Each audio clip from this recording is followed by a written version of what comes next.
I have 5 little rules that you can follow as you find your spark and bring your spark to life. The first is to go after the things that you want. The rule is you can go after whatever you want. You just cannot deny anyone else to go after whatever they want. So the point is you don't have to wait in line. You don't have to do it the way everybody else has done it. You can do it your way. You can break the rules. You just can't get in the way of somebody else getting what they want. That's rule number 1. Rule number 2. I like this one. In the 18th century, there was something that spread across Europe and eventually made its way to America called puerperal fever, also known as the Black Death of childbed.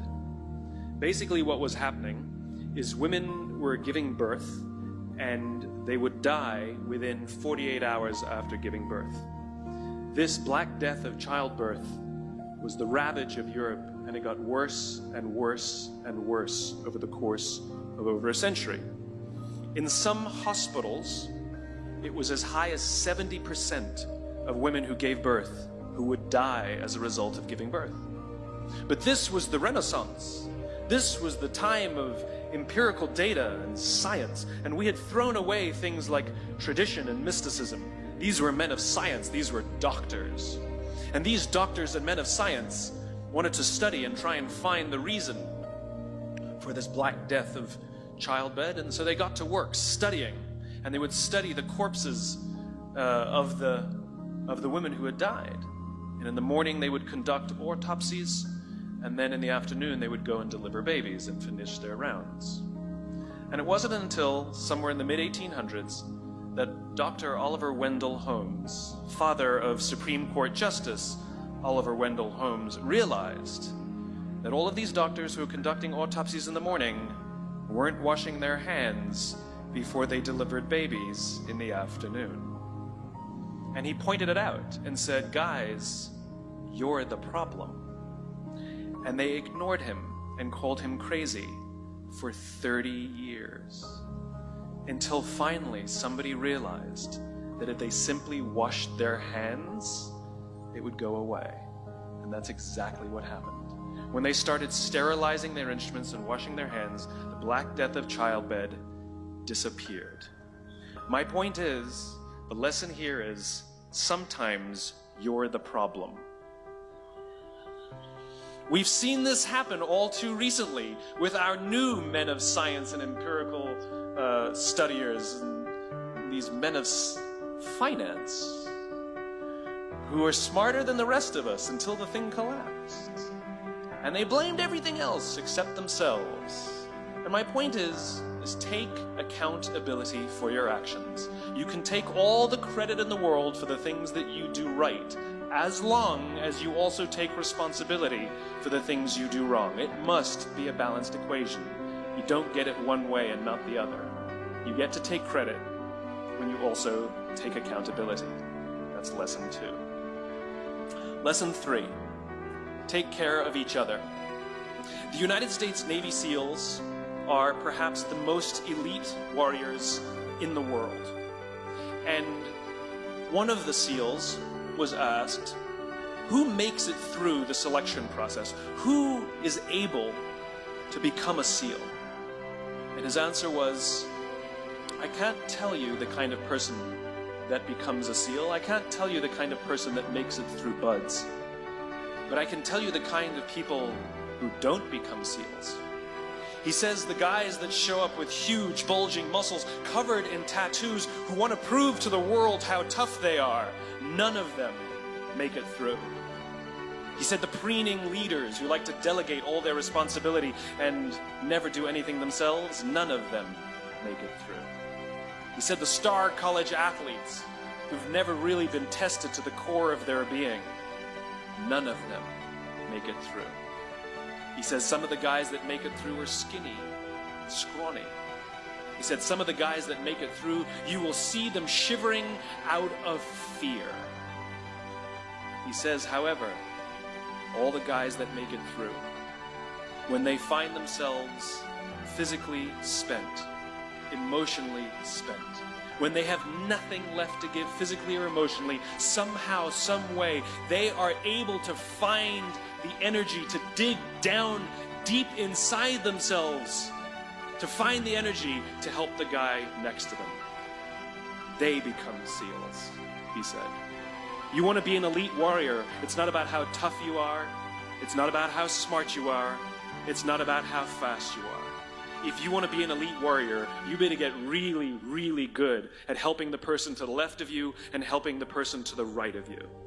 Because that's how people advance in the world. The world is too dangerous and the world is too difficult for you to think that you can do these things alone. If you find your spark, I commend you. Now, who are you going to ask for help, and when are you going to accept help when it's offered? Learn that skill. Learn by practicing helping each other. It'll be the single most valuable thing you ever learn in your entire life. To accept help when it's offered and to ask for it when you know that you can't do it.